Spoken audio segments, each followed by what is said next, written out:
Hyderabad famous తలావా గోష్ ఎట్లా చేస్తారో చూపించేయాలా. ఇది చాలా వెరైటీస్లో చేస్తారనమాట. నేనైతే సెమీ డ్రై ఫామ్లో చేస్తున్నా. ఇదైతే 1/2 kg మటన్ ఉండే అనమాట. ఈ మటన్లో నేను ఇలా అన్ని చెప్టా పీసెస్ తీసుకున్నా, ఈవెన్ కుకింగ్ అవుతుందని. ఇందులో అల్లం వెల్లుల్లి పేస్ట్, పసుపు, కారం, ఉప్పు వేసి మంచిగా కలుపుకున్నా అనమాట.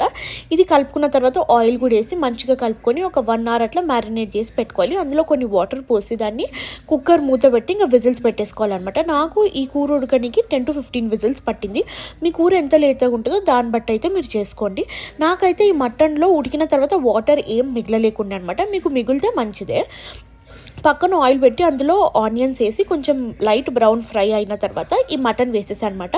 నాకు ఆయిల్ మిగలలేనందుకు వాటర్ మిగలలేనందుకు నేను కొంచెం వాటర్ పోసుకున్నాను అనమాట. గరం మసాలా, మిరియాల పొడి వేసి ఇది కొంచెం మంచిగా ఫ్రై అయిన తర్వాత మీదికి ఆయిల్ తేలినప్పుడు పచ్చిమిరపకాయలు, కరివేపాకు ఇంకా కొత్తిమీర వేసాను అనమాట.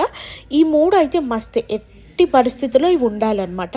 ఇది కొంచెం మంచిగా ఫ్రై అయిన తర్వాత స్టవ్ బంద్ చేసి ఒక చెంచాడు నిమ్మకాయ రసం పోసిన అనమాట.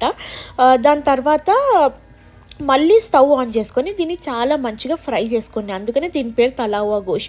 ముక్క మీకు ఇష్టంగా కొంచెం చాలా క్రిస్పీగా కావాలంటే చాలా ఎక్కువసేపు ఫ్రై చేసుకొని, నేను కొంచెం సెమీ డ్రై పెట్టుకున్నా, అందుకనే నాది ఈ ఫామ్లో వచ్చింది. మీకు నచ్చిందో లేదో కమెంట్లో అయితే చెప్పండి.